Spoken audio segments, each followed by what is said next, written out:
जब लग गुरु मिले न सांचा, तब लग गुरु करो 10 पांचा। क्या गुरु बदल सकते हैं? क्या गुरु बदलने से पाप लगता है? अध्यात्म के इस मैदान में आखिर सही गुरु कौन है? गीता जी में वर्णित तत्वदर्शी संत कौन है? इन सभी प्रश्नों के उत्तर जानने के लिए अवश्य सुनिए जगत गुरु तत्वदर्शी संत रामपाल जी महाराज के मंगल प्रवचन। उस निश्चित समय पर जो इन्होंने पर भी बता रखी थी, सबसे पहले नागा, ये तमोगुण शिव के उपासक, ये नंगे रहते हैं, औगड़ बोल रहे इनको। ये सबसे पहले हर की पैड़ी पर पहुंच गए, स्नान करने की पोजीशन में लाइन लगा कर खड़े हो गए। पीछे से आ गए सतोगुण विष्णु जी के उपासक वैष्णु। इन्होंने कहा भी नागाओ, पहले स्नान हम करेंगे, हम सर्वश्रेष्ठ हैं। नागा बोले नहीं, हम सर्वश्रेष्ठ हैं, हम त्यागी और वैरागी हैं, हम नहीं इच्छा फिरते हैं, हम वस्त्र भी धारण नहीं करते और हम सबसे पहले स्नान करेंगे, हम सर्वश्रेष्ठ हैं। तो विष्णु जी के उपासक कहने लगे, तुम काहे के श्रेष्ठ हो? पशु की तरह नंगे फिरते हो, नहाना ना धोना, शर्ट फट, तुम टट्टी के हाथ भी ना धोते और अपने आप को श्रेष्ठ मानते हो। बाहर आओ, पहले हम स्नान करेंगे। अब इतनी बात सुन के तमोगुण उपासक कहाँ टिकने वाले थे, एकदम उल्टे मुड़ गए और पकड़ लिया उनके आपस में जटाएं और गुट्टुम गुट्टा, अगला नवाऊं तुमने पहले। अब नाना तो भूल गए, कत्लेआम कर दिया वहां पे, तलवार निकाल ले, छुरे मारे, तीर मारे, बुड़कियां खावे, मुंह से काट काट कर खा रहे एक दूसरे को। ये संत कमावे 25,000 ये त्रिगुण उपासक वहां कटका मर गए, कत्लेआम कर दिया, गंगा का पानी लाल बना दिया इन्होंने। तो यहां परमात्मा कहते हैं सुख संवेद में कि तीर तुपक तलवार कटारी जम धड़ जोर बधावे हैं, और हर पैड़ी हर हेत नहीं जाना, वहां जा तेग चलावे और काटे शीस नहीं दिल करुणा, ये जग में साध कहावे हैं, और जो जन इनके दर्शन न जावे उनको भी नरक पठावे हैं। अब क्या बताते हैं परमात्मा? हर की पैड़ी कमाए, हर पैड़ी हर हेत ना जाना, और वहां जा तेग चलावे हैं, वहां तलवार चलाओ भगवान की छाती पे। एक तरफ तो हर की पैड़ी के और भगवान की छाती पे कत्लेआम कर दिया, और काटे शीस नहीं दिल करुणा, इनमें दया नहीं, इनके दिल में, इनको संत कहते हो तुम? काटे शीस नहीं दिल करुणा, ये जग में साध को आवे हैं, और जो जन इनके दर्शन भी करने जावे उनको भी नरक पठावे। नरक कैसे पठावे? जैसे हमने देखे हमारे गांव में, आस पास के सभी गांव में इन नाथों के डेरे हुआ करते, और जितने भी ये नाथ थे सारे सुल्फा पाड़, सुल्फे पीवे, सारे ऐब करें ये हैं, बांग ये पीवे। अब गांव में दुखी व्यक्ति संत के पास भेजते हैं, जैसे कोई माई अपने बेटे ने भेज देती, बेटा साधु बा पूछ का भैंस ने दूध ना दिया, और ये जाते नहीं कहीं, बैठ जा बच्चा, ले मार सुट्टा एक भर के सुल्फे की, चले उसने दे दिला, सलगा इसने मैं कुछ जंतर मंतर करूं। यानी उसको आदि कर लेते हैं ताकि ये भी इसमें लीन हो जाए नशे में, और फिर घर से कुछ लावा चुरा चुरा के हमारा काम चले। तो गांव गांव में ये बैठे कहते, जो जन इनके दर्शन न जाओ उनको भी नरक पठावे, उनको भी ये विद्या सिखावेंगे ये। तो इस बात ने सुनकर वीर देव सिंह बघेल चरणों में गिर गया और बुरी तरह रोए, हे भगवान मेरी ताँख खोल दिया आपने। परमात्मा बोले, भाई हम तो भटक रहे हैं तुम्हारे लिए, मैं रोवत हूँ सृष्टि को, सृष्टि रोवे मोहे, और कहे कबीर हमारे इस वियोग को समझ नहीं सकता कोई। तुम तो भगवान भगवान करते फिरते हो, मुझे भगवान मिले, सुख मिले, मोक्ष हो, और मैं कह रहा हूँ मैं हूँ वो परमात्मा, मैं सबका दुख दूर कर दूंगा, तुम्हें मोक्ष दूंगा, यहाँ भी सुखी करूंगा, तुम्हारे पाप नाश कर दूंगा। तुमने को ना तू भगवान कोई नहीं, तू तो जुला है, धाणक है, और भगवान भगवान श्री राम और श्री कृष्ण और शंकर भगवान विष्णु जी। तो परमात्मा कहते हैं, मैं रोवत हूँ सृष्टि को, तुम मेरे बच्चे हो, मुझे पहचान लो। मैं रोवत हूँ सृष्टि को और सृष्टि रोवे मोहे, यानी सुखदाई भगवान जो सारे सुख दिया कर उसको खोज रहे हो और कर रहे हो 3 गुणों की भक्ति। गुण तीनों की भक्ति में ये भूल पड़ो संसारे, कह कबीर निज नाम बिना कैसे उतरो पार। तीन देव की जो करते भक्ति, उनकी कुछ ना हो वह मुक्ति। अब कर दिया स्पष्ट परमात्मा की वाणी से। परमात्मा की इस वाणी को सिद्ध करने के लिए, सत्य को सत्य सिद्ध करने के लिए ये इतने प्रमाण आपको देने पड़े, तब आप क्या गला उतरी होगी।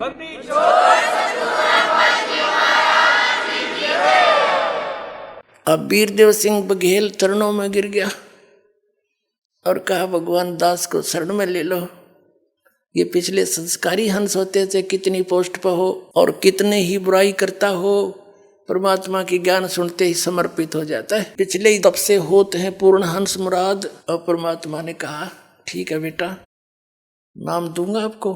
परमात्मा 3 सतिथि में नाम दिया करते थे, 3 बार में। प्रथम बार में ये 5 नाम देते थे जो दास आपको प्रथम बार देता है, अब ये 7 देने हैं। उस समय केवल 5 ही का आदेश था सबको। कौन से मंत्र? ये रंकार ओंकार सतनाम, ये नहीं, ये और मंत्र है जो आपको प्रथम बार दिए जाते हैं। प्रथम मंत्र दिया, वीर सिंह ने नाम लिया, पत्नी ने नहीं लिया, उसकी रानी ने नहीं लिया। ठीक है, कोई बात नहीं। प्रथम मंत्र पुण्यात्मा इसलिए दिया जाता है कि आप जी की श्रद्धा देखी जाती है और इससे कुछ आप सच्चे दिल से भक्ति करोगे, आपके संसारिक सुख होने शुरू हो जाएंगे। ये इतना गजब का मंत्र है, अनमोल मंत्र है। और दुख आपके निवारण होने लगे तो आपके नोचेगी भगवान सचमुच यही है। अब वीरदेव सिंह बघेल का कोई दुखता था को नहीं, राजा था है और खूब ठाठ थे, कभी मंत्र करा कभी ना करा। शुरू में तो ऐसे बने है ये बात। अब परमात्मा ने कहा फिर दूसरी बार आऊंगा तब बेटा तेरी भक्ति देखकर तुझे सतनाम दूंगा 2 अक्षर का। अब वीर सिंह बघेल ने सोची ठीक है दे देंगे गुरुजी जब देंगे, क्योंकि उसने कोई लगन नहीं थी। शुरुआत में ऐसा ही होता सबके साथ। अब परमात्मा गए, महीने 2 महीने 4 महीने 6 महीने के बाद फिर दोबारा उसके पास। राजा ने तैयारी कर रखी, कहाँ शिकार खेलने जाने की। सब तैयारी करके कति तैयार बैठे थे, घोड़े गाड़े तैयार कर रखे, सब सेना तैयार थी। जंगल में जाकर शिकार करते हैं राजा लोग, हिरण मारते हैं। तो ऐसे यानी ये बकवाद और कराता काल इनके पाप बढ़ाने के लिए। कबीर साहब पहुंच गए, आओ महाराज गुरुजी आगे बैठो बैठो। आसन दिया तो बैठ गए परमात्मा ने देखा है कि तैयारी पकड़ रहे हैं भाई।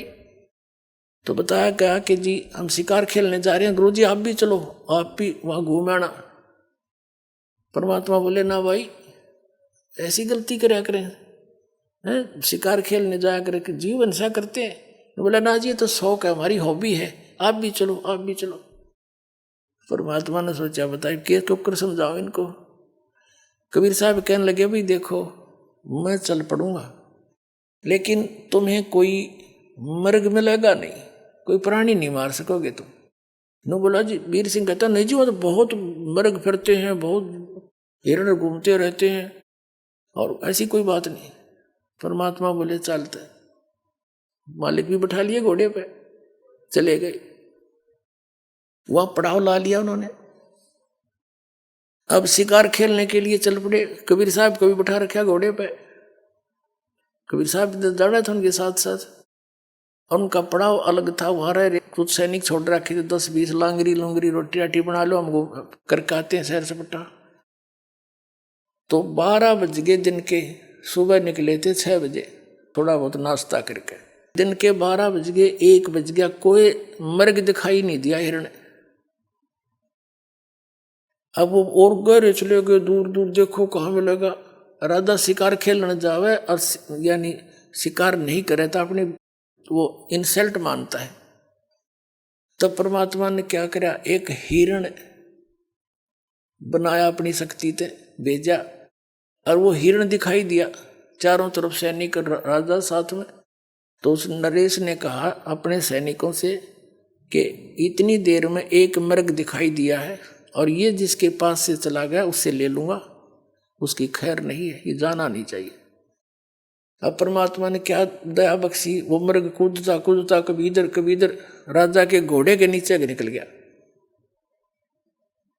राजा यावा हो गया, उसकी मजबूरी होगी कि मेरे पास से गया, अब मैं किसने कहूंगा, उसका पीछे दौड़ा दिया घोड़ा। बड़ी स्पीड से काफी गहरे निकल गए, बहुत दूर चले गए, सैनिक भी साथ साथ चले गए काफी दूर तक। अब वहां जाकर तो क्या देखा कि वहां कोई जल नहीं और सबको भयंकर प्यास लग गया, भूख लग गई, जल बिना भोजन बना नहीं और प्यास बुझे नहीं। अब सब सैनिक भेजे इधर उधर के, जाओ जल की खोज करो। अब कोई इधर गया कोई इधर गया, दूर तक देखकर आगे घोड़ों पर कहने लगे महाराज कहीं आसपास जल नहीं है। परमात्मा बैठे थे कबीर जी, उन्होंने कहा भाई इस पहाड़ पर देखा हो ना, शायद इधर मिल जाओ। पहाड़ पर काफी अच्छी ऊंची पहाड़ी थी।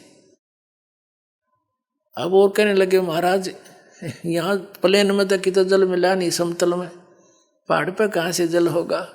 एक वजीर समझदार सा था, वृद्ध था, वो कहने लगा भाई संत की बात पर कुछ गौर करा करें, देखा हो क्या दिक्कत से जब कह संकेत कर रहे हैं। तो 2-3 घोड़े पर ऐसे घूमते घूमते शिखर पर पहुंचे। बहुत बड़ा क्षेत्र हुआ, ऊपर प्लेन, एक सरोवर बीच में, सुंदर जल का, निर्मल जल, स्वच्छ और मीठा, और सुंदर बाग लाग रहा, सेब संतरे अंगूर काजू किशमिश के हर तरह की जो लदपद हो रहे। उन्होंने वहीं से आवाज लगाई आ जाओ जल भी है, बाग है बहुत सुंदर। अब सभी जाकर पहुंच गए वहां पर। अब सभी ने पहले जल पिया, फिर तोड़ तोड़ के सेब संतरे काजू किशमिश सेब खूब छके। अन्यों कहे इसे मीठे तो कदे देखे नहीं, ये भगवान यहाँ देख प्रकृति का, परमात्मा की लीला, यहाँ कैसे बाग लगा हुआ है। सभी बतला रहे हैं आपस में कि यहाँ ऐसे स्थान पर है तभी तो कोई पहुंचा नहीं, ये सब लदपद है, किसी ने छेड़ा नहीं, हमारे लिए ही दया बख्शी है भगवान ने। अब वो छक लिए और तोड़ ताड़ के और भी फल अंगूर और अपने सब ने घोड़ा पर लाद लिए चलने के लिए, रस्त घर के लिए चल पड़े। चलो वापस। कबीर साहब भी चल रहे हैं, एक घोड़े पर कबीर साहब बैठा रखे हैं, एक पर राजा बैठा है। एक थोड़ी सी दूर जाकर के राजा कहता है हे गुरुदेव देखो परमात्मा की कैसी लीला, इस पहाड़ के ऊपर बगीचा और कैसा बाग, कैसी मेवा, कैसा सुंदर जल। देखो पीछे देखा, सैनिक भी देखने लगे, राजा देख रहा था, वहां कुछ भी को नहीं, सूखे पत्थर पड़े। एकदम सारे वापस खड़े हो गए, वहां घूमा धक्के खाओ, कहाँ गया वो जल कहाँ गया, वो मेवा कहाँ गई। परमात्मा बोले जहां से आई थी वहां गई भाई।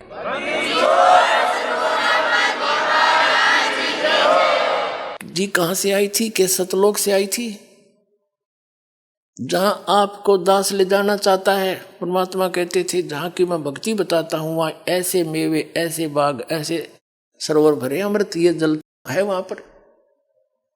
अब वो सारे वापस आ गए। जब घनी सी ध्यान में ना आती शुरू में ये बातें, और लीला न्यारी देखी, घर आकर राजा ने अपनी पत्नी से बताया, हो वास्तव मर गए होते हम, तरफ तरफ कर मरते सारे।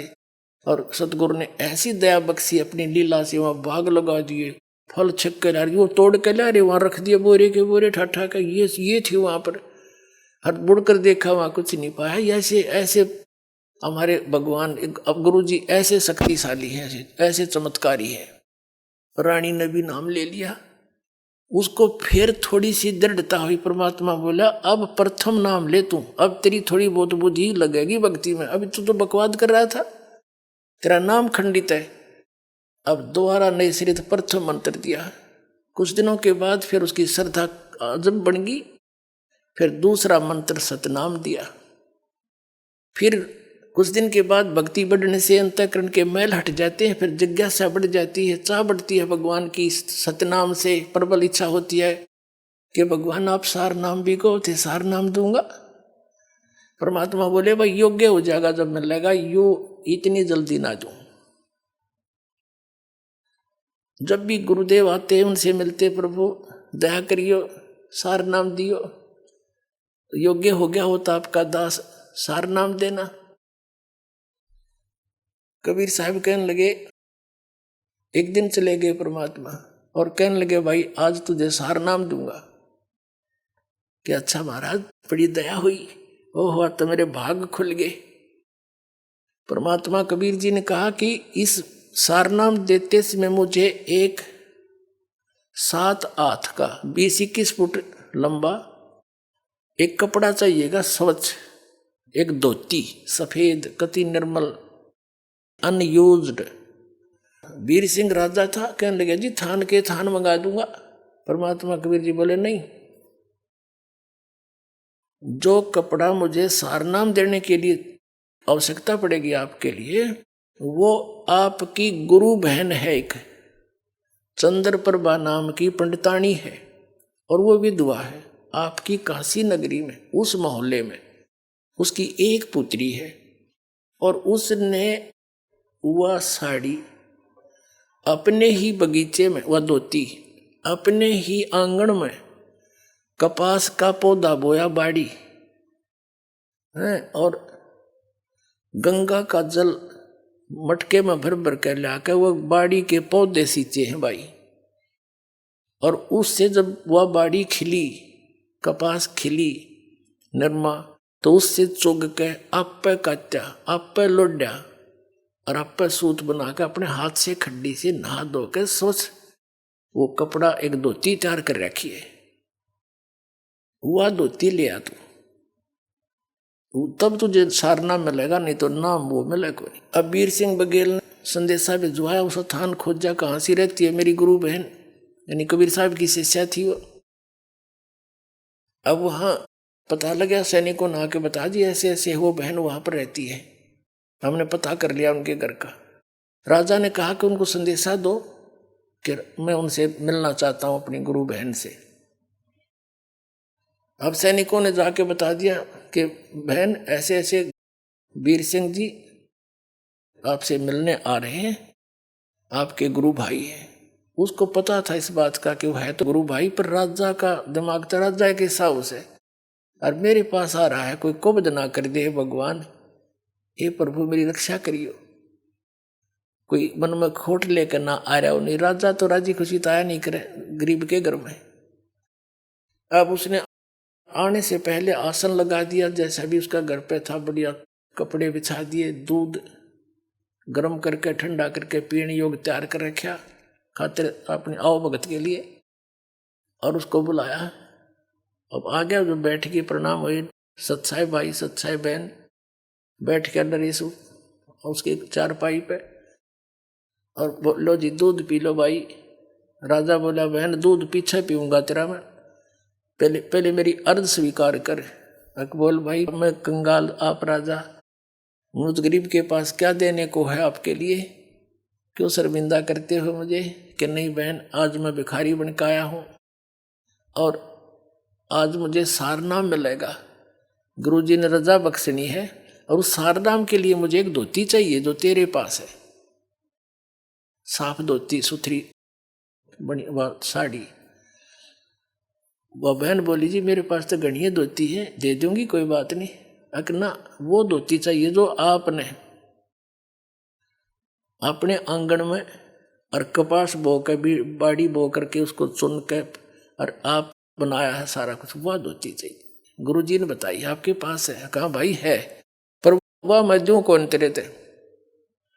वह मैंने अपने भगवान जगन्नाथ के लिए बना रखी है, जगन्नाथपुरी में मंदिर में चढ़ा आऊंगी मैं, और तेरे तो ना दूं भाई। मेरे एक एक आंसू और प्यार का तार उसमें भर रखा भगवान के नाम का। अब उसने सोचा इस छोरी लड़की ने तो बड़ी बात अड़ा दी भाई, आज मेरा भाग्योदय होना था, सार नाम मिलना था, और देख किसी कर्म फूटे मेरे। उसने कहा बहन तेरे लिए मैं और जितने तू कहेगी ना उतने तो पैसे दे दूंगा, और तेरे तो हाथ की चीज है तो फिर बना लिए, मेरा भाग्योदय हुआ नहीं, मुझे सार नाम नहीं मिलेगा। न्यू बोली भाई या ना दूं कति, जन्यू कह तेरी नगरी त्याग दूं, ईब लेकर अपनी बच्ची ने चली जाऊंगी, पर यह धोती नहीं दूंगी मैं तेरे को, या मेरे भगवान के लिए मैंने बना रखी।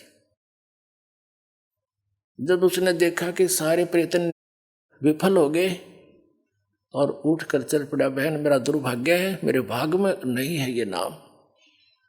देख कैसी कंडीशन अटकी मुझ नीच के आगे। अब मुंह लटका के आ गया वापस। परमात्मा को पता था, घर पे बैठे थे उनके। वीरदेव सिंह बघेल से पूछा कि भाई लाया वो धोती? कि महाराज मेरा दुर्भाग्य है। उस बहन ने वो धोती देने से मना कर दिया। परमात्मा ने कहा क्यों मना कर दिया, क्या कारण है? कि उस बहन ने बताया है कि वह धोती उसने, वो साड़ी भगवान जगन्नाथ के लिए बना रखी है। और यूं कह रही है कि मैं भगवान जगन्नाथ के मंदिर में या धोती चढ़ा के आऊंगी, इसने मैं दूं नहीं किसी को भी। वैसे तो यहाँ तक कह दिया था उस बहन ने कि तू राजा है, मैं गरीब हूं, भाई जबरदस्ती तो ले जा सकता है, लेकिन मैं अपनी इच्छा तो नहीं दे सकती तेरे से। तो कहने लगा बहन ऐसी गलती मैं नहीं कर सकता, क्यों, मुझे भी ज्ञान हो गया है, मैं तो प्रार्थना करने आया था। तो कहने लगे भगवान मैंने सारा कुछ कह दिया उसने, पर वह मानी नहीं। मेरा दुर्भाग्य है, आपने ऐसी शर्त रख दी और मैं कर्महीन इंसान हूँ, मैं कर्महीन इंसान हूँ, मुझे सार नाम मिला नहीं, मेरा मोक्ष नहीं हो सकता। नो बैठ के रोने लग गया। तब परमात्मा ने कहा भाई चलो मैं अपनी कंडीशन कुछ लूज करता हूँ, एक काम कर दे, वो बहन कब जाएगी वहां जगन्नाथ के मंदिर में धोती चढ़ाने के लिए, उससे ये पता करवा ले और तू इतनी मदद कर दे उसकी, उसके साथ सैनिक भेज दे, पहरेदार, बॉडीगार्ड। वो कह रही थी वहां जाएगी, रास्ते में कोई उकचुक ना हो जाए, बेटी की जात है। और जब वह धोती जगन्नाथ का चढ़ा कर वापस आ जाएगी ना ठीक ठाक सकुशल, फिर मैं तुझे बगैर धोती का इनाम दे दूंगा सारना। अब उसकी तो खुशी की आशा की चिराग फिर जल गया। अखे भगवान जो आपकी आज्ञा, अपनी बहन को वहां रथ में पालकियों में भिजवा दूंगा, तो सैकड़ों सैनिक भेज दूंगा, सकुशल जाएगी, सकुशल आ जाएगी। उसने संदेशा भेजा और पता करवाया बहन कब जाएगी, पता करके आओ। सारा कुछ बता के सैनिकों से कह दिया कि जाके कह दो जब वो जाए मुझे बताए, और हम उसके साथ बॉडी गार्ड करेंगे, रथ साथ भेज दूंगा अपनी बहन के, और मुझे नाम मिलेगा जब वो धोती चढ़ाकर वापस सकुशल आ जाएगी। अब उस चंद्र प्रभा को जब ये पता चला, उसने तो ये सोचा था राजा घर पर जाके सोचा करे, और मैंने यह खूब मना कर दिया, ये मेरे को सजा तो जरूर देगा। तो वह डर गई कि वापस आगे सैनिक अवश्य कोई आदेश लेकर आए होंगे, कोई बात नहीं, भगवान के लिए चाहे कुछ भी देश भी छोड़ कर जाना पड़ा मैं चली जाऊंगी, यहां तक वह सोच रही। तब उसने सुना कि सैनिकों ने बताया बहन ऐसे ऐसे कहा राजा ने, आप कब जाओगे? गुरुजी ने उनकी शर्त लूज कर दी है, ढीली कर दी है, सरल कर दी है कि आप वहां जाकर धोती चढ़ाकर वापस आ जाएगी ना सकुशल, राजा आपको सुरक्षा देगा, तो राजा को नाम मिल जाएगा, सार नाम। आपसे ये पूछ रहे हैं आप कब जाओगे, हमें बताना, आपको पालकियों में लेकर चलेंगे, रथ में बैठा ले चलेंगे, खाने का प्रबंध साथ करके चलेगा राजा। वह कहने लगी भाई ना रथ में बैठूं ना पालकी में बैठूं, मैं तो पैदल जाऊंगी और सिर पर अपनी वादर के ले जाऊंगी धोती भगवान की। ठीक है तुमने मेरे साथ चलना है, राजा के आदेश से बेसिक चल पड़ी। वह लड़की चली गई, राजा ने सैनिक भेज दिए, सख्त हिदायत दे दी थी कि इस लड़की को कोई उक चुक ना हो जा, मेरी जिंदगी और मौत का सवाल है। सैनिक समझदार से भेजे, बुजुर्ग से समझदार से सारे डाल के, और रास्ते का सारा सामान खाने पीने का साथ बांध दिया, सबका लंगर। अब जब वो बहन पहुंची जगन्नाथपुरी में, भगवान जगन्नाथ यानी श्री विष्णु जी के चरणों में वह धोती समर्पित करने के लिए नहा धो के धोती रख के सिर पे आदर से, और पहुंच गई उस जगन्नाथ के मूर्ति के सामने, और साथ में सैनिक, कदे कोई उकचुक हो जाए न तो सख्त हिदायत थी। अब उस लड़की ने वह आदर से धोती उतार के एक थाली में रखी हुई थी, और जगन्नाथ की मूर्ति के चरणों में रखकर कहा कि हे भगवान इस दासी की अतुच्छ भेंट स्वीकार करिए, आपके लिए एक भेंट लाई हूं। वो धोती वहां से उठी उस थाली में थे और बाहर आंगन में आकर पड़ गई। आकाशवाणी हुई के मूर्ख, जगन्नाथ बैठा काशी में और तू धक्के खान आई यहां पर इस मंदिर में। उस जाकर उस जगन्नाथ को दे दिया धोती, तेरे कर्म बनाना चाहती है। वो कबीर जगन्नाथ है। आकाशवाणी हुई।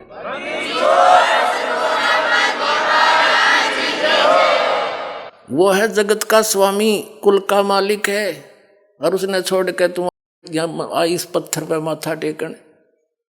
ले जा इसको, मुझे स्वीकार्य नहीं है। अब वो तो वहीं से लगी थी रोने, उठा कर धोती फिर सिर पर रख ली। वहीं से लगी थी रोने, हे भगवान मैं किसी नीच हूं। अब परमात्मा ने एक तीर से दो शिकार करे। हम इसे अनजान थे उस समय। हम कबीर साहब को तो एक गुरु और संत मान्या करते, और जगन्नाथ को भगवान श्री विष्णु जी को गुरु कबीर साहब और भगवान हो जगन्नाथ। अरे फुटे बाग मारे। और राजा वीर सिंह के अंदर भी इतनी श्रद्धा ना थी। वो ठीक सा भगत था, पिछले संस्कार अच्छे थे, और जब उसको भी सार नाम के योग बनाना था मालिक ने। क्यों जब तक कहते हैं गुरु मानुष कर जानते ते नर कहिए अंध, वह दुखी संसार में आ गए यम के फंद। राजा भी कबीर साहब को तो एक संत मानने था, विष्णु जी और इनको ही भगवान मान रहा था, निराकार को। क्योंकि भगवान कबीर साहब ज्ञान देते रहे, सारा कुछ करते रहे, चमत्कार भी दिखाते रहे जो भगवान किया करता है। लेकिन हमारी बुद्धि उस रंग से हटी नहीं, क्योंकि हम शिक्षित नहीं थे। अब वो लड़की वापस आई, पहले गई कबीर साहब की कुटिया में। वहां से पता चला कि उस दिन भी परमात्मा 10-15 दिन के बाद फिर उसके वीर सिंह के उसमें दरबार में बैठे थे घर पे। पता था मालिक को कि आज आवेगी, वह धक्के खान गई थी। वहां से पता चला कि कबीर साहब तो वीर सिंह के घर गए हैं परमात्मा जी। वह लड़की वहीं पहुंची रोती हुई, इतनी बुरी तरह रो, कपड़े भीज रहे आंसुओं से, और वह धोती धर के चरणों में कबीर परमात्मा के इसी बुरी तरह रोए, मुंह तो जुबान नहीं निकला उसके, बोला नहीं जा, कंठ रुंध गया। अब वीर सिंह ने चिंता होगी कि इस लड़की को किसी ने कुछ कह दिया, और ये सैनिक साथ मरे थे, इन्हें क्यों नहीं ध्यान रखा, मेरी तो इज्जत का नाश कर दिया, मुझे सारा नाम नहीं मिले। उन सैनिकों को बुलाया एक साइड में, और अन्य कमियों की तो मर गए थे, तुम क्या हो गया इस बहन को। तब वो किसी ने क्या कह दिया इसको, तुम्हें कहा था सुरक्षित लाना। तब उन्होंने कहा महाराज किसी ने कुछ नहीं कहा, हम साथ थे वहां से यहाँ तक। उन्होंने सारी घटना बताई कि इसने जाकर के बहन ने धोती चढ़ाई मंदिर में, वह धोती वहां से उठी और बाहर पड़ी मैदान में आके आंगन में। आकाशवाणी हुई कि भगवान तक काशी में बैठा कबीर, वो है जगन्नाथ, उसको दिया धोतियां धक्के खाना आई तो इस मंदिर मत पत्थर में। या दब से रोने लाग रही है ये बैठे भगवान। फिर वीर सिंह भी चरणों में पड़ गया, रो बुरी तरह, भगवान मेरी चौंध टूट गई, आप तो मालिक हो, आप समर्थ हो। जब परमात्मा ने उन दोनों को नाम दिया, पहला नाम दिया, दोबारा सतनाम, कि अब शुरू करो, अब भक्ति के योग बनोगे। अब तो तुम ड्रामा कर रहे थे। उस दिन से फिर उन दोनों को नए सिरे से नाम दिया, सतनाम दिया, फिर सार नाम दिया, उनका कल्याण किया अपना आत्माओं। तो यही प्रोसीजर है पूरे कंप्लीट कोर्स का, जो दास आज आपको देता है वो गॉड गिवन कबीर साहब का दिया हुआ। कल्याण करवा लो, समय है। बोलो सतगुरुदेव की जय हो।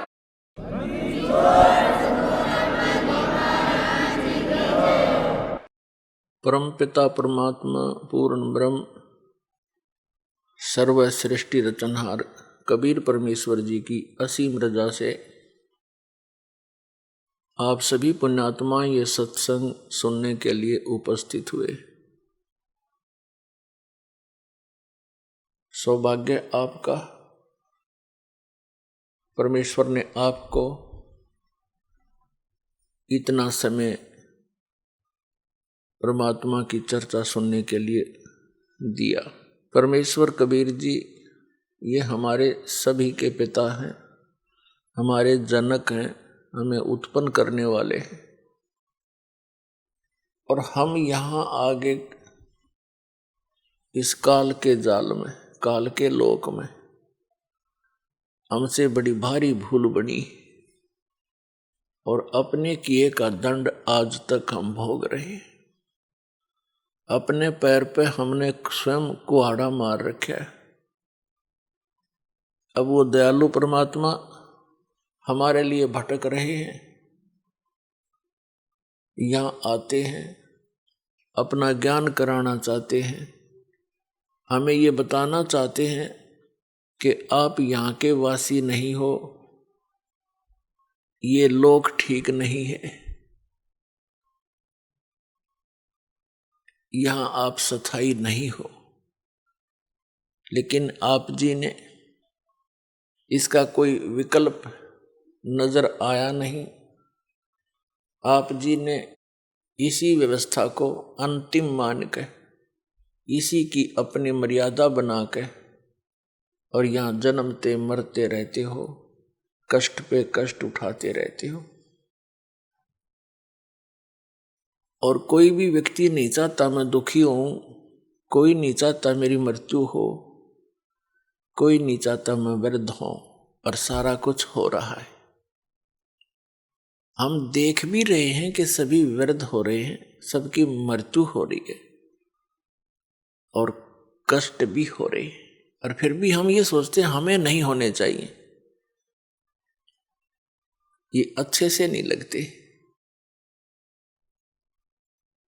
वृद्धावस्था सबसे बड़ा कहर है इस प्राणी के ऊपर। और जो परमात्मा कबीर जी की शरण में आ जाते हैं, इस दयालु भगवान की भक्ति से इनको बहुत सहारा मिलता है। वृद्धावस्था में शरीर में रोग कम होते हैं, और परमात्मा की भक्ति के सहारे इनका शरीर ठीक चलता रहता है। और जो परमात्मा कबीर जी की शरण में नहीं आते हैं, वो वृद्धावस्था के अंदर एक महान कष्ट को भोगते हैं। हम रोगी हो जाएं तो भी हम स्वीकार कर रहे हैं,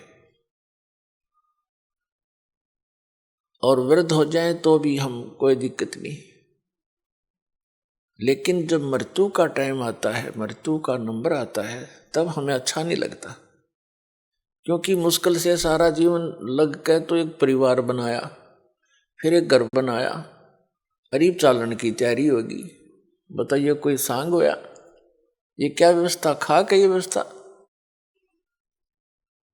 और ये पता ये कंपलसरी होगा। तो इसका कारण क्या है? हम चाहे कितने दुखी हैं, मृत्यु नहीं चाहते। क्यों नहीं चाहते? क्योंकि ये कोई बढ़िया बात थोड़ी है, सारा जीवन ये जोड़ जाड़ कर बनावा, सेटिंग सी करें, इतना मृत्यु हो जाती है। क्यों नहीं चाहते? क्योंकि हम ऐसे लोक से आए हैं जहां मृत्यु नहीं होती थी, जहां वृद्धावस्था नहीं होती थी, जहां पर हमारी बॉडी में कोई रोग नहीं होता था। इसलिए हमें वो बातें पक्की याद हैं, आभास है कि ऐसा नहीं होना चाहिए। तो वो उसी लोक में होगा जाकर के, यहां तो ऐसा ही होगा। कबीर साहब कहते हैं, साथी हमारे चले गए, हम भी चालन हारे, कोई कागज में बाकी रह रही, तातें लगी है वार। मरने वाले मर गए, शेष बच्चे ये सोचते हैं कि हमारा अभी नंबर नहीं आएगा, हम अभी नहीं मरेंगे। परमात्मा कहते हैं ये तो कोई कागज में शेष रह रही है तुम्हारी आयु, जिस दिन वो कागज पूरा होगा, 1 सेकंड ना लागे, जैसे वो गया ऐसे तुम भी जाओगे। एक बार 5 पांडव, महाभारत का जिक्र है, वन में वनवास काट रहे थे, 12 वर्ष का वनवास काट रहे थे। उनको प्यास लगी, तो उनमें से एक सबसे छोटे ने पांचों में से सबसे छोटे ने ऊपर चढ़कर वृक्ष पर इधर उधर देखा। उसको थोड़ी सी दूरी पर एक तालाब नजर आया। तालाब ही वहां पर जल स्रोत होते थे पीने, नहाने, धोने के उस समय में। तो नकुल सबसे पहले उस तालाब पर जल लेने के लिए पात्र लेकर गया। वहां आकाशवाणी हुई कि पहले मेरे प्रश्नों का उत्तर दे, फिर जल लेना। नकुल ने इधर उधर देखा, कोई दिखाई दिया नहीं। उसने जल भरना चाहा, वो वहीं पर मृत्यु को प्राप्त हो गया। कुछ देर इंतजार करके दूसरा गया। उसने देखा भाई तो मरा पड़ा है, प्यास से मर गया। उसने सोचा जल पानी ले चलता हूं, उन शेष का तो जीवन बचाऊं, वो भी बहुत प्यासे हैं। आकाशवाणी उसी प्रकार हुई कि पहले मेरे प्रश्नों का उत्तर दे, पीछे जल लेना। उसने भी अनदेखा करना चाहा, वह भी मृत्यु को प्राप्त हो गया। ऐसे ऐसे 4 मृत्यु को प्राप्त हो गए। 5वां जब युधिष्ठिर स्वयं गया कि भाई आए नहीं, क्या बात है, देखूं जा करके।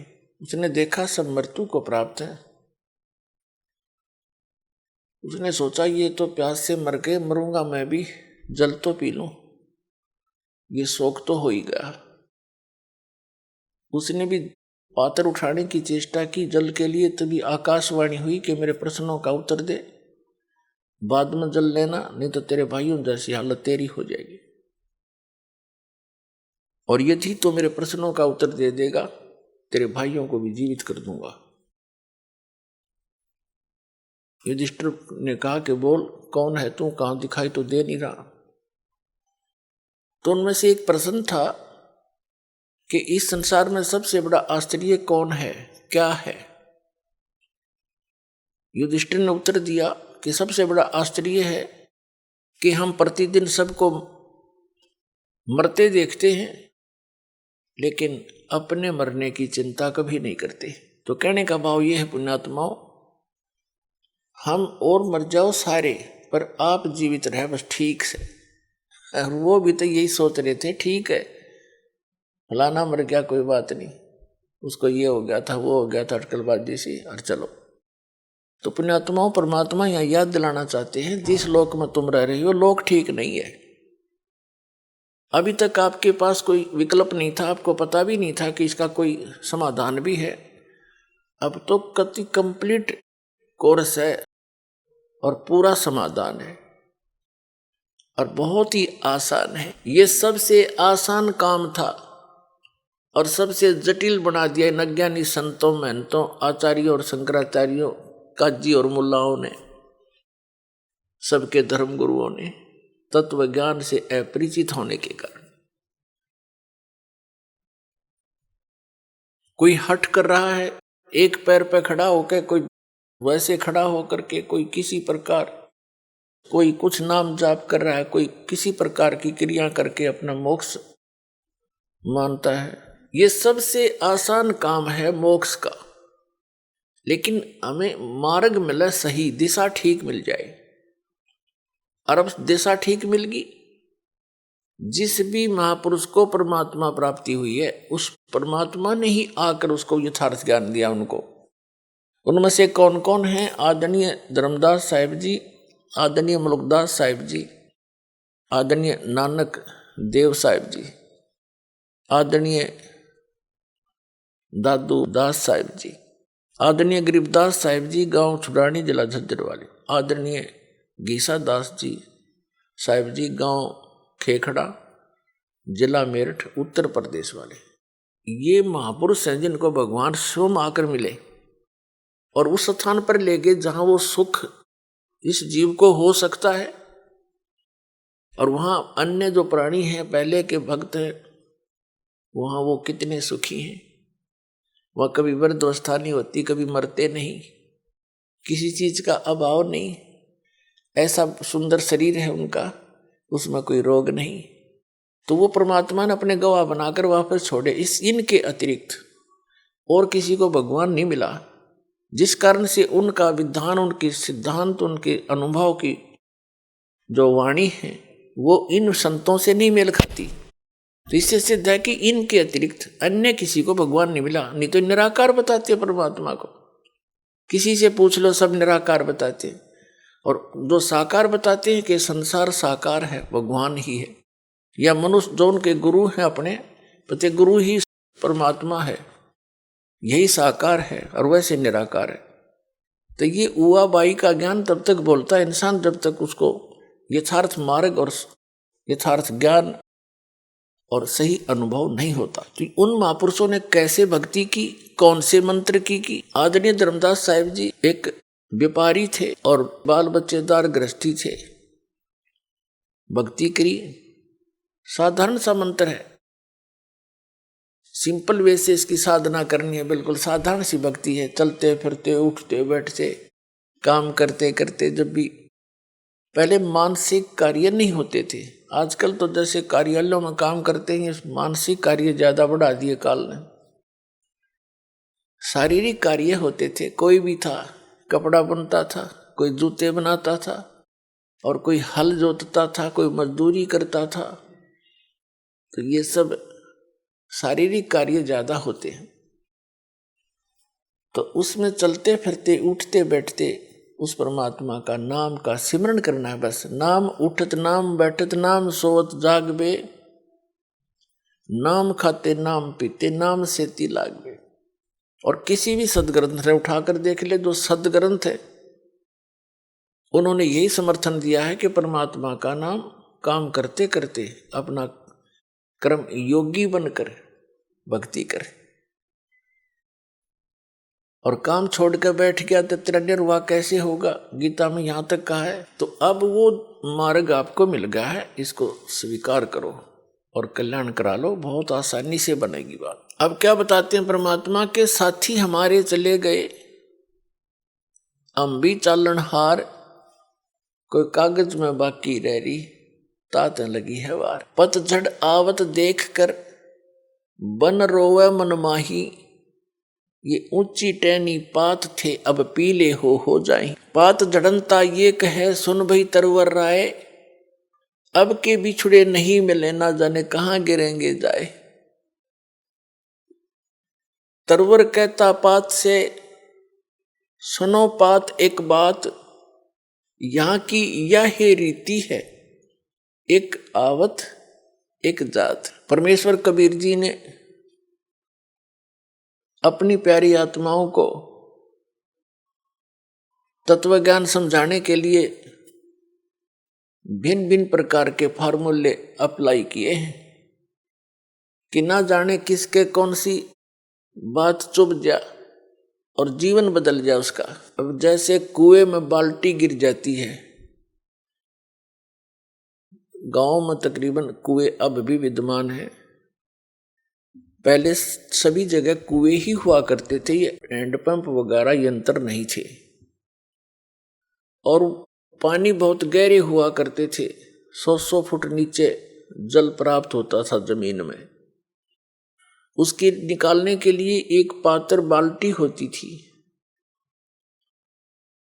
और एक लंबा रस्सा बांधकर उस कुएं में डालते थे, फिर उसको खींचते थे, 2-3 लग के 100 फुट तो खींच के ले जाना पड़ता था, तब जल प्राप्त होता था।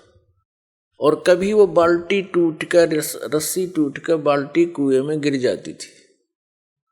उसको निकालने के लिए क्या फार्मूले अपना रखे थे कि 15, 16, 20 हुक इकट्ठे बांध कर उल्टे सुलटे नो करके ऐसे करके उनको रस्सी से बांधकर गुच्छा सा बनाकर और कुएं में डाला जाता था और ऐसे घुमाते थे तो वो बाल्टी एक हुक में उलझ जाती थी, उसको बाहर खींच लेती थी। वैसे तो एक हुक भी पर्याप्त था उसको निकालने के लिए, लेकिन ज्यादा इसलिए डाले जाते हैं कि एक तो इधर उधर घूम जावे, ना लगे उसके कितने फिटना हुआ, उड़ जाए नहीं। और 20-22 ऐसे डाल दिए, कोई से मत उड़ जाएगी वह, तो पुण्यात्माओं उलझिर वो बाहर आई। तो यहां हम काल के कुएं में पड़े हैं। परमात्मा ने इतना ज्ञान बोला है, ऐसे वचन बोले हैं, ना जाने किस आत्मा को और कौन सा वचन खटक गया, उसी से उद्धार हो गया। उलझ गया उसमें, वो उलझ गया तो निकल गया। तो क्या बताते हैं, जब पतझड़ आती है, बसंत ऋतु प्रारंभ होती है, कहते हैं सभी वृक्षों के पत्ते पीले हो होकर गिर जाते हैं। तो उस समय का वर्णन बताते हैं, हमारे ऊपर लागू करके बताते हैं कि जैसे बालक है छोटा सा, युवा हुआ, फिर वृद्ध हो गया, सफेद बाल हो गए। तो सफेद बाल हो गए तो यूं सोच ले भी टिकट कटने वाली है, कद्दे कट जाए, ये पहचान है, और हम फिर भी परवाह नहीं करते। परमात्मा कहते हैं कि वो पतझड़ आवत देख के और बन रोए मन माही, ऊंची टेढ़ी पात थे वे अब पीले हो जाएं, नीचे गिर लग रहे पीले होकर। तो फिर क्या बताते हैं, पात जड़नता ये कहे, सुन भई तरवर राय, अब के बिछुड़े नहीं मिले, ना जाने कहां गिरेंगे जाए। एक पत्ता टूटता हुआ मानो ये कह रहा हो कि हे तरवर राज, हे वृक्ष राजा, अब हम तेरे से बिछुड़ रहे हैं, ना जाने कहां गिरेंगे, किसी पशु के पैर के नीचे कटेंगे या गंदे नाले में पड़कर सड़ेंगे, ना जाने कहां गिरेंगे। अब तरवर जैसे वृक्ष कह रहा हो उस पत्ते को, तरवर कहता पात से सुनो पात एक बात, यहाँ की यह रीति है, एक आवत एक जात। जैसे पत्ते झड़ गए पतझड़ के दौरान, तुरंत ही छोटी छोटी कोपल फूट आती है उस वृक्ष पे, और 10 दिन 20 दिन महीने के बाद फिर वो हरा भरा हो जाता है। और जो पहले ऐसे ही फूटे थे, पत्ते बन गए थे, एक वर्ष उन्होंने फड़फड़ फड़फड़ कर लिया, और एक टूट पीले बन होकर टूट के वो भी अब विनाश को प्राप्त हुए। ऐसे ही वो टूट कर गिरे, छोटे छोटे पत्ते फिर फूट आए, कोपल, और वो भी पत्ते बन जाएंगे, 1 वर्ष के बाद वो भी ऐसे ही विनाश को प्राप्त हो जाएंगे। तो इस संसार को परमात्मा इस काल के लोक को दर्शाना चाहते हैं, यहाँ की व्यवस्था को कबीर परमेश्वर जी बताना चाहते हैं कि जैसे बच्चे का जन्म हुआ, फिर युवा हुआ, विवाह हो गया, उनके संतान होगी, फिर बच्चों के भी संतान होगी, अपनी मृत्यु निकट आ गई, पोता पोती बच्चे अपना वो कोपल फूट आई, वो बूढ़ा मर जाएगा, बच्चे जवान हो जाएंगे, फिर वो मर जाएंगे, फिर उनके जवान हो जाएंगे। तो परमात्मा यहाँ बताना चाहते हैं कि यहाँ की यह रीति है, एक आवत एक जात। अपने आत्माओं जैसे कोई व्यक्ति सारा जीवन अपने परिवार पोषण में, मकान कोठी बनाने में लगा ही देता है सारा, जिसको ये ज्ञान नहीं वो सारा काम में वो करे आजीवन, बस उतने में ही सीमित रहता है। ये तो सत्संग सुनने से पता लगता है कि हमारा मूल कार्य तो कुछ अन्य था। तो ये सत्संग भी बहुत पुण्यकर्मी प्राणी को ही प्राप्त होता है। तो क्या बताते हैं कि वो व्यक्ति जो अपने मकान बनाने में, बच्चों का पालन पोषण करने में और बड़ी उनके बीच में प्यार से रह रहा था, सारा जीवन लगा दिया, और फिर मृत्यु की निकट आ गई, कोई रोग हो गया, असाध्य रोग हो गया, परिवार को भी पता लग गया कि इसकी मृत्यु निश्चित है, और स्वयं को भी ज्ञान हो गया। तो फिर वो रह रह कर सोचता है, भगवान अब क्या होगा मेरा। तो अन्य लोग व्यक्ति मिलने आते हैं, कुल के व्यक्ति, नाती, तो उसको समझाने की चेष्टा करते हैं, भाई या तो एक दिन सब नहीं जाना है, आपका समय ही इतना था, चिंता ना करना कि तू यहाँ सबके साथ ऐसे ही बनता है। तो कहने का भाव ये है कि ऐसे ही जैसे वो पत्ता टूटता हुआ कह रहा हो पात जड़नता ये कहे सुन भई तरवर राय, अब के बिछुड़े नहीं मिले, फिर नहीं मिलेंगे, ना जाने कहाँ गिरेंगे जाए। तरवर कहता पात से सुनो पात एक बात, यहाँ की तो यह रीति है, एक आवे एक जात। तो ऐसे स्थान पर आप कितने निर्भय होकर रह रहे हो और क्या क्या बकवादें करते हो सारे जीवन में, बगैर ज्ञान के कुबद की जाती है। जिस इंसान को ये पता लग गया तेरी मृत्यु निकट है, वो करके दिखाओ नाचा गाई और करो बकवाद एक करके दिखाओ, उसका मन नहीं मान सकता। हम इतने अबोध हैं या इतनी भांग पी रखी है इस काल के, इस माया की, कि हमने वो दिखाइए ना देता, को बताना चाह उसका असर हमारा होता नहीं। अब जैसे महापुरुषों के पास जाते हैं, उनका चेहरा भले ही वो अंदर से खुश होते हैं लेकिन ऊपर से वो मायूस दिखाई देते हैं। आदरणीय नानक देव साहिब जी के पास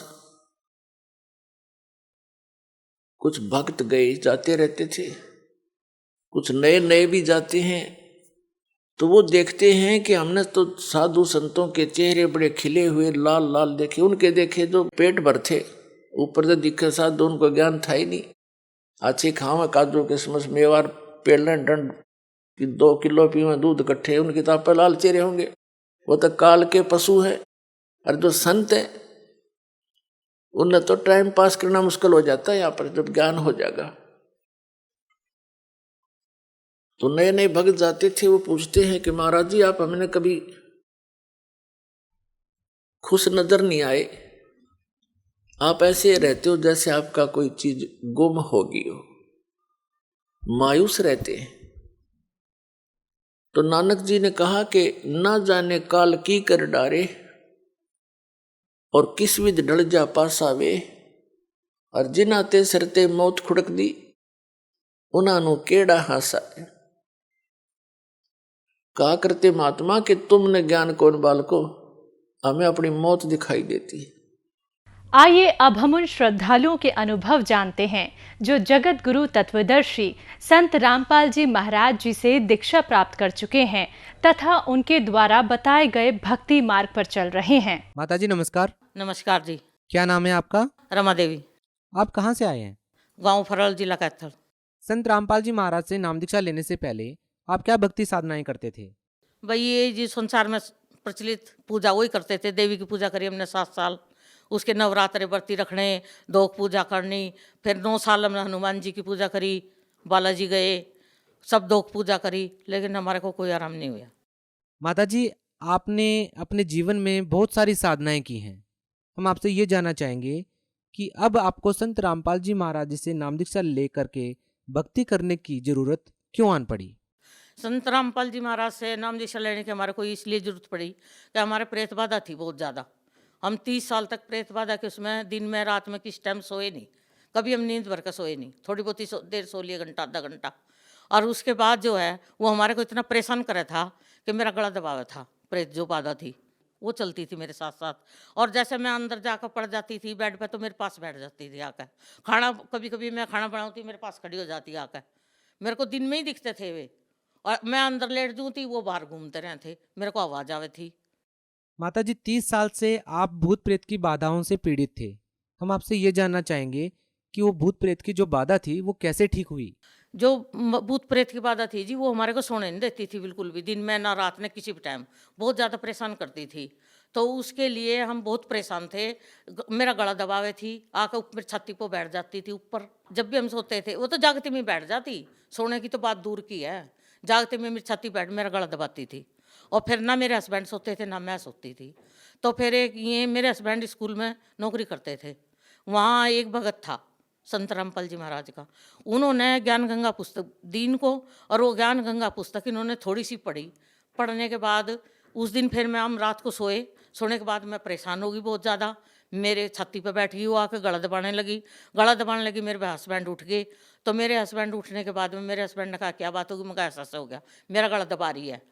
तो मेरे हस्बैंड ने बैठ के कहा, बोले अगर संत रामपाल जी महाराज आप कहीं हो, दुनिया में हो, सच्चे हो, तो हमारे को आज रात को सुला दो। तो ये बैठे थे और बैठे बैठे हमारे आंगन में नीम का पेड़ था, उसमें इनको परछाई दिखी सफ़ेद कपड़ों में, और परछाई दिखने के बाद हम 5 मिनट बाद हम सो गए। 5 मिनट बाद हम सो गए, हमारी सुबह 6 बजे आँख खुली। ऐसी नींद हम कभी नहीं सोए, पहली बार सोए जैसे हम उस दिन सोए। और 5 मिनट सुबह 6 बजे उठ कर इन्होंने उस भगत को फ़ोन कराया।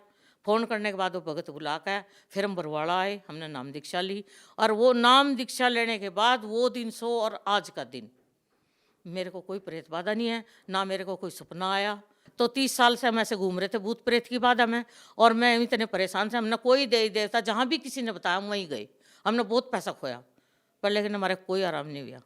और संत रामपाल जी महाराज का नाम लेते ही मेरी भूत प्रेत की बाधा सब खत्म हो गई, कोई भूत प्रेत की बाधा नहीं रही उसके बाद। और क्या लाभ मिले जी? उसके बाद मेरे को लाभ मिला जी, मैं बीमार थी, मैं ठीक हुई, धीरे धीरे मैं ठीक होगी। मैं ऐसे चलती थी, मैं खाट पे पड़ी रहती, मैं कोई डंडे डुंडे के सारे चलती थी, वैसे मैं चल नहीं सकूँ थी। और आज मैं अपने पैर से ठीक चल रही हूँ, ठीक आराम से रह हूँ, कहीं भी चली जाऊँ कोई दिक्कत नहीं है मेरे को। और मेरे को लाभ मिला जी, मेरी दोनों आंखों में मोतिया हो गया था, सफ़ेद मोतिया। तो मोतिया होने के बाद मैंने गुरु जी पर प्रार्थना लगाई, संत रामपाल जी महाराज पे। संत रामपाल जी महाराज पे मैंने फ़ोन किया, प्रार्थना लगाई। प्रार्थना लगाने के बाद तो एक आंख में जो मोतिया था मेरा पक गया था। उनका आदेश आया कि डॉक्टर की सलाह ले लो, संत रामपाल जी महाराज का। उसके बाद मैंने डॉक्टर को दिखाया, मैंने 3 डॉक्टर को दिखाया, 3 जगह, 2 जगह तो करनाल में ही दिखाया और 1 जगह फिर तीसरी बार जगह तो मेरा ऑपरेशन ही हो गया चंडीगढ़ कमांडो हॉस्पिटल में। चंडीगढ़ का रेफर देने के बाद मैंने चंडीगढ़ जाकर ऑपरेशन करवाया, मेरी आँख का ऑपरेशन होया। ऑपरेशन करने के बाद मेरा ऑपरेशन सक्सेस हो गया, मेरे को दिखाई दिया। उन्होंने पट्टी खोल ली, पट्टी खोल कर मेरे को बोले तेरे को दिख रहा है? मैंने कहा जी हाँ मेरे को दिख रहा है। और दिखा मेरे को संत रामपाल जी महाराज की कृपा थे, उनकी प्रार्थना लगी थी। और नहीं मेरे साथ में मेरे जैसे 3 मरीज और थे, उनका भी ऑपरेशन हुआ वहाँ चंडीगढ़ मेरे साथ में ही, उनको कोई दिखाई नहीं दिया, वो अंधे के अंधे ही रह गए। और एक आँख का जो मोतिया है मेरा इस आँख का, संत रामपाल जी महाराज ने बिना किसी दवाई के, बिना किसी ट्रीटमेंट के बिल्कुल ठीक कर दिया। और इस आँख में मेरे कोई दिक्कत नहीं है। चंडीगढ़ वालों ने चेक कर ली और उन्होंने कह दिया कि तेरी आँख बिल्कुल ठीक है। जो मैं आज ठीक हूँ और मेरे हस्बैंड ठीक हैं तो संत रामपाल जी महाराज की कृपा से, उन्होंने जीवन दान दिया, हम दोनों उन्हीं की कृपा से जिंदे हैं। माता जी देखिए, लाखों करोड़ों लोग हैं जो भूत प्रेत की बाधा से पीड़ित हैं और तांत्रिकों के चक्कर में पड़ करके अपना काफी पैसा बहा देते हैं। संत रामपाल जी महाराज जी से नाम दीक्षा लेने के बाद आपकी भूत प्रेत की बाधा ठीक हो गई। संत रामपाल जी महाराज को आपको कितने पैसे देने पड़े? कुछ नहीं लिया जी, ये तो झूठी बात है जी, कुछ नहीं लिया। वो तो बल्कि नाम दान सब फ्री देते हैं, जो पुस्तक वगैरह देंगे वो सब फ्री है, निःशुल्क है, कोई इसमें पैसा नहीं है। क्या वाकई संत रामपाल जी महाराज ने आपसे कोई पैसा नहीं लिया? हाँ जी, कोई पैसा नहीं लिया। हम आपसे ये जानना चाहेंगे कि क्या संत रामपाल जी महाराज ने कोई झाड़ फूक आपको बताया जिसके करने से आपकी भूत प्रेत की बाधा ठीक हो गई? कोई झाड़ फूक नहीं करी, कोई क्रियाक्रम कुछ नहीं बताया, सिर्फ नाम दान दिया और उसी से ही भक्ति करने से हम ठीक हुए। माता जी बहुत सारे लोग ऐसे हैं जो भूत प्रेत को नहीं मानते और लाखों लोग ऐसे भी हैं जो भूत प्रेत की बाधा से पीड़ित हैं, जैसे कि आप थे। आप उन लोगों को क्या संदेश देना चाहेंगे जो भूत प्रेत की बाधाओं से पीड़ित हैं? जो लोग भूत प्रेत की बाधा से परेशान है, जो मेरी की तरह परेशान है, मेरे को देखो, तो मैं उनको यही कहना चाहूँगी कि संत रामपाल जी महाराज से नाम दीक्षा लो और अपना सब भूत प्रेत की बाधा, चाहे किसी की 30 साल की है, चाहे 50 साल की है, सब ठीक होगी और वे सब सुखी जीवन जीवेंगे मेरी की तरह। बहुत बहुत धन्यवाद आपका। हाँ जी, ठीक है, सत्य साहब।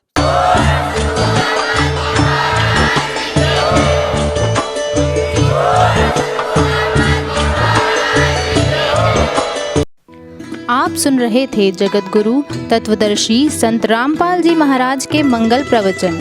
अधिक जानकारी के लिए संपर्क करें